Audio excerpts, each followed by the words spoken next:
This guy is the GOAT.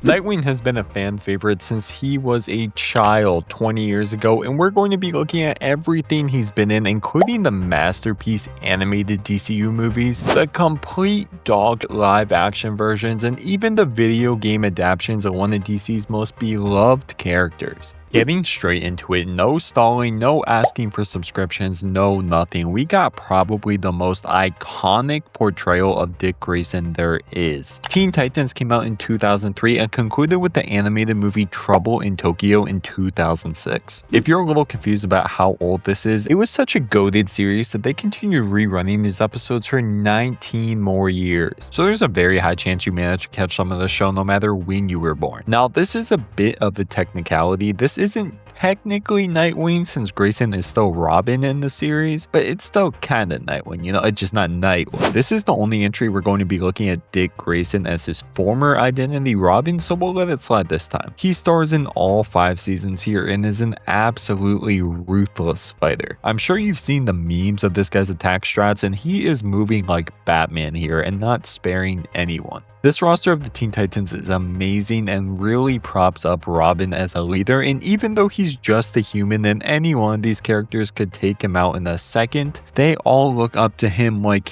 he's the overpowered one. The show has probably the best balance you'll ever see between funny kid-like moments and serious dark tones, and in my humble opinion, it's able to even kind of be compared to Avatar in this regard. Grayson is unique in this story, being an obsessive driven leader, and defeating his arch nemesis Slade is always on his mind. It's kind of funny to rewatch this Robin after you've seen some of the other movies with Damian in them, because I'm pretty sure if Slade tried this kind of thing with Damian instead, he would just go straight to throwing hands, while Grayson is a bit more tactical and planning. If you've never seen this series, you're doing yourself a big disservice, and I don't see how this isn't immediately in the S tier. This is sadly probably the only entry where Nightwing/Grayson is the true main character, and he doesn't need to share the spotlight too much with anyone else, so it's going to be kind of hard to find something to top Teen Titans, but we got some sleeper picks later on that might be able to compete. Batman Bad Blood was released amidst a ton of really good DCU animated movies and features Nightwing the most out of all of them. I wanted to do one more actual good entry before we start to get to some of the bad ones, so don't be scared if the first 2 land high up in the tier list, because I promise it does not stay that way. I went over Bad Blood in my previous Damian Wayne tier list video, and we talked a lot about his impact on the movie, but we're looking at it with a completely different lens to see how it treats Nightwing. The general rundown of the story has mainly to do with Talia, who, in case you're unfamiliar with the Bat family tree, is Ra's al Ghul's daughter, Damian's mom, and Bruce's unconsensual lover. She's making clones now, trying to take over the world, and has kidnapped the Batman, and in his absence, the Bat family has to take it upon themselves to defend Gotham and eventually rescue him. This leads to some really cool Nightwing moments, including Grayson needing to don the Batman costume and pretend to be him so Gotham doesn't realize Bruce is not there to take care of the crime. While this might just seem like a really cool gag of someone else playing Batman, which has happened several times, it is actually the deepest look into Nightwing's feelings and mentality in the entire DC animated universe. He makes it clear multiple times he doesn't actually want to be Batman, and that he has a bit of resentment towards Bruce for being overly obsessed with fighting crime and ignoring the rest of his family. And when the two finally reunite, Bruce just argues with him instead of giving him a thank you for keeping everything under control. So it definitely shows a different side of Batman, and it shows a completely different relationship between the two. It's a fun parallel too, because you can see Damian thinks becoming the Batman is like an honor and a level up from Robin or Nightwing, while Dick Grayson sees it as a downgrade from the legacy he's already built. This, like almost everything else in superhero big screen media, is stolen directly from the DC comics, and they even have a really cool issue where the reverse of this happens, and Batman becomes Nightwing for a little bit. Now, the issues with this movie aside, Talia and Bruce are grossly mischaractered in my opinion, and Damian kind of just finds out his mom wants to take over the world and kill him, and he doesn't really even care that much. But if you're a Nightwing fan, you're really going to want to watch this one, especially the first half. It has such a strong Grayson story and features some of his best action scenes ever, along with showing showing his growing bond with Damian and a really in-depth look at his emotions, so we can safely stick this into the A tier. I would not blame you at all if you haven't heard of the show Titans, a live-action Teen Titans HBO Max show. I didn't even want to include this in the first place because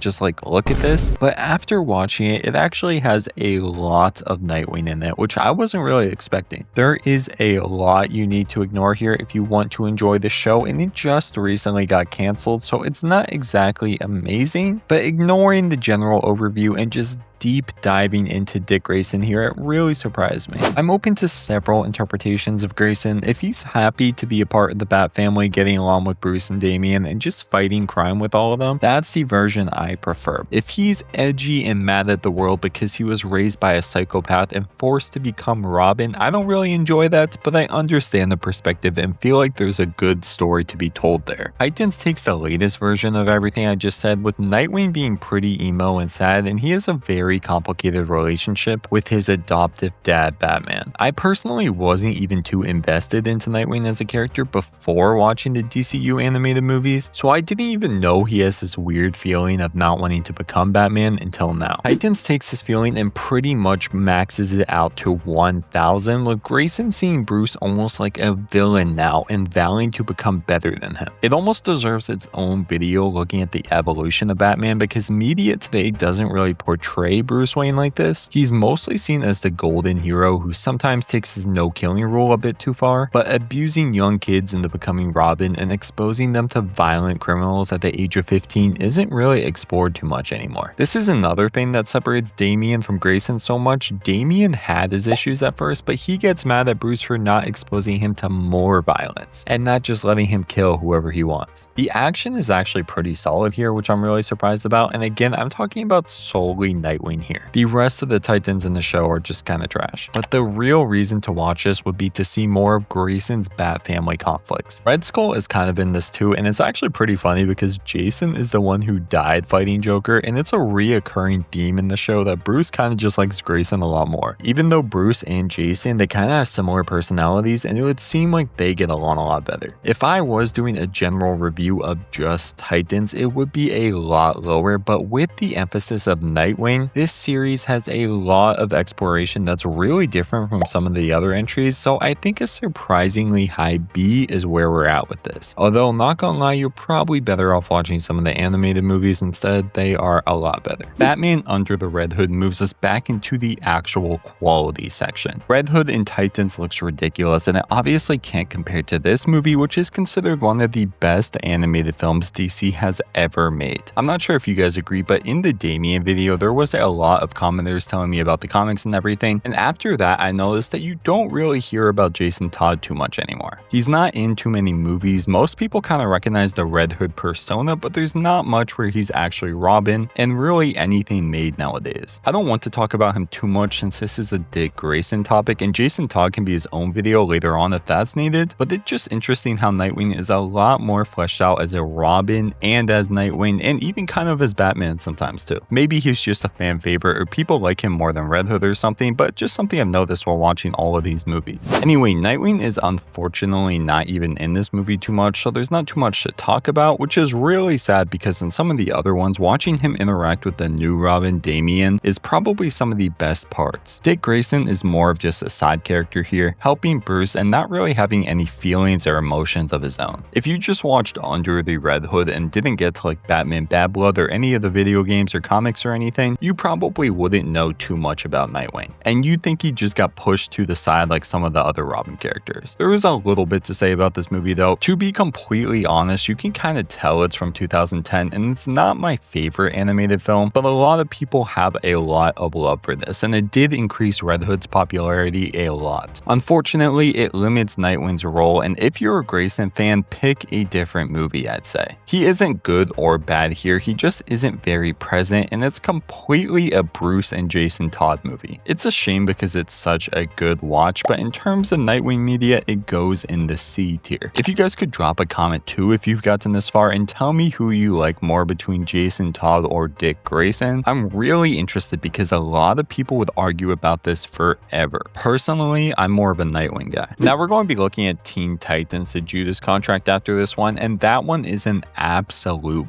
banger, but I wanted to get one of the video games out of the way first. Batman Arkham Knight features Nightwing in the main game and as a separate DLC specifically for the character. You probably shouldn't buy this game expecting to see Nightwing too much since he isn't the main focal point, but when he is in it, it's pretty good. It expands the Bat Family universe a lot and even has some Tim Drake situations in the game, which I was extremely surprised about since I was just saying earlier that Tim Drake is barely even a character anymore and he's been long gone forgotten. The gameplay during the Nightwing parts is pretty fun and it's actually different from the Batman and Robin parts, and it's not just a reskin with the same controls. It even gets more into Nightwing's own city, Bloodhaven, where he acts as their Batman once he moves out of Gotham. While all of this does sound really good, it gets dragged down by other issues the game has, and here's my hot take for this entry. Nightwing shouldn't be too jokey or sound like he's having too much fun during serious battles. He does have some jokes every once in a while, and he is a bit cocky sometimes, but there's a fine line in between where he should be and where it crosses over into like Spider-Man territory. I feel like it does kind of cross this line a little bit in this game, and I prefer the versions where he's a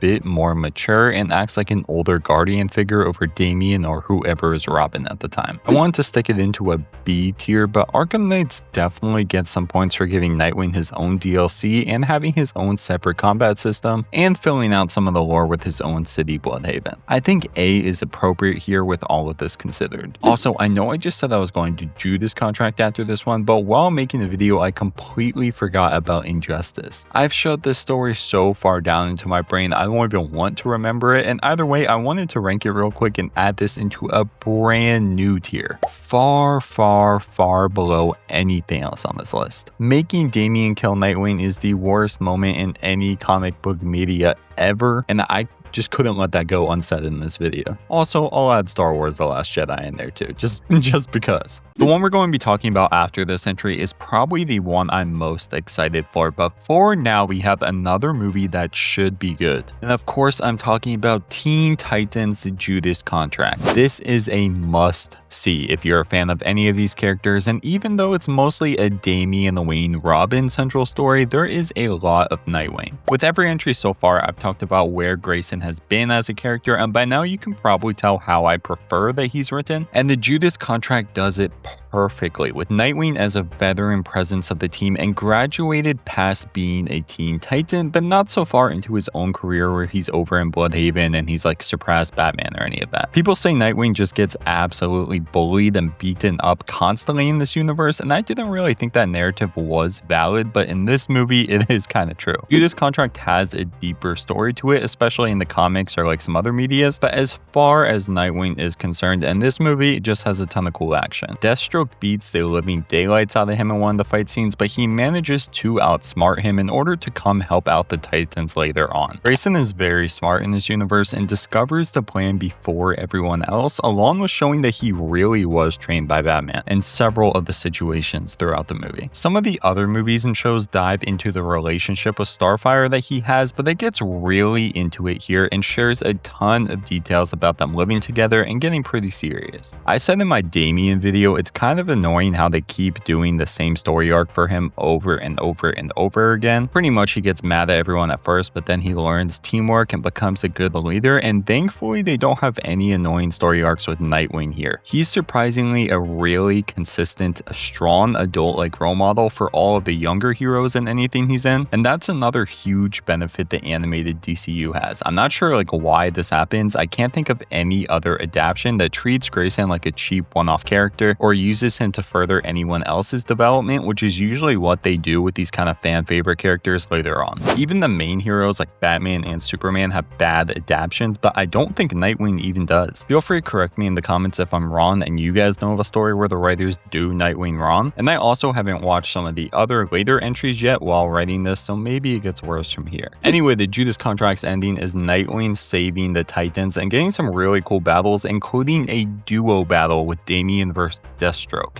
which, if you guys know anything about the Bat family history, they both have a lot of beef with him that they needed to settle. I also read somewhere while researching this movie that this is the first DCU film in this universe that doesn't include Batman, and I feel like that happened on purpose to let Nightwing shine on his own and not need to depend on Bruce 24/7. It really sucks that they ended this universe and rebooted it, because I feel more movies, especially a solo Nightwing movie in the city Bloodhaven, could have been really cool. Anyways, Teen Titans Judas contract, while it doesn't have a ton of Nightwing in it, it's really all you could ask for with this character and finds its way into the S tier section. And now that I think about it too, imagine a duo movie with no Batman and it's just this version of Nightwing and also this version of Damian fighting someone like Deathstroke or even Bane. I feel like that's just like an easy slam dunk, and I'm really surprised they haven't gone for that yet. Young Justice brings us back to a TV show format and is the entry onto this list that I'm most excited about. It's really not even fair to compare this to some of the movies. Not being constrained to a 2-hour time frame like some of the others lets the script completely flesh out Nightwing and the other characters fully and gives them multiple arcs to grow in. Grayson starts out season 1 as Robin, and he's extremely influenced by Batman here. He's seen as an independent hero who expects everyone to be ready to hold their own and is extremely battle-tested already from being raised by Bruce. He's learning to become a leader here, and it gives a really unique look at Robin before he's anywhere near Nightwing, and he's definitely different from someone like Damian here, being trusted by Batman to be promoted to head of the Young Justice squad. Damian got sent to a similar squad to Teen Titans as a punishment, and Dick Grayson is here leading a much stronger squad, so there is a clear difference. Season 2 is where it really gets different though, time skipping 5 whole years and giving a look at Grayson who's just becoming Nightwing. This is different from most of the other movies where he's already a veteran persona, and in Young Justice he's really just a kid surrounded by other kids, but still extremely mature and ready to do what's needed to win. You can tell this is before he truly found his own way and became his own hero, because he's practically acting like a mini Batman here, and he's leading covert operations and angering his teammates by enacting plans and not sharing every detail. His version of Flash, Wally West, dies in this series too, and he goes through grief and leads the team in a completely different way because of it. Overall though, he doesn't get the most action scenes, but he really is treated like a smart team controlling leader who is in charge of a lot of different things, even when he seems to be taking a backseat. If you want a longer story arc where it really delves deep into the character while interacting with a bunch of other cool members of Young Justice, this is definitely the series for you. Like I said, it's almost unfair to even compare this to some of the other ones, but it's hard not to put this into the S tier again. Kinda crazy since I mentioned earlier, I prefer the older Grayson where he's kind of babysitting Damian, but the amount of arcs Grayson goes through in this series, plus the show just being good on its own, it deserves the S ranking. For our last entry of the video, we have another very good animated film. Son of Batman is the second movie after introducing Damian as Robin, and it's more focused on the relationship between him and Bruce in the Court of Owls and everything, but Nightwing is interesting here. He's in that perfect in-between area here again, where he's not his own guy yet, but he's past being Robin. They actually put a ton of thought into the relationship here, and they purposely made him in between Damian and Bruce, where he's more understanding and more of a parent figure than Batman, but not as reckless and not as hot-headed as Damian. He's shown as an example to Damian where he can trust Bruce and learn when to listen to him, but also not be consumed by the darkness that is pretty obviously taking over Batman. This is about where it ends here too. Nightwing is in the movie very little and has some fight scenes later on, but he just gets absolutely destroyed. He loses to Talon, which I think is a little bit unfair, and I think he probably would win that usually, but he was extremely injured and it would just be nice to see him actually win a fight once in a while. Overall, probably the entry with the least amount of Grayson, so it's probably just going to be the shortest. It has some good things, some bad things. It just lands itself in the B tier. Alright guys, that is my finished tier list. Feel free to comment down below if you agree or disagree with it, and then also feel free to comment if I should make a tier list on anyone else. Remember, sub up if you want, and for the Damien video, we hit the 50 like goal. So if we get 50 likes again, I'll do a tier list on, I don't know, some other superhero. Let me know in the comments. I don't really know.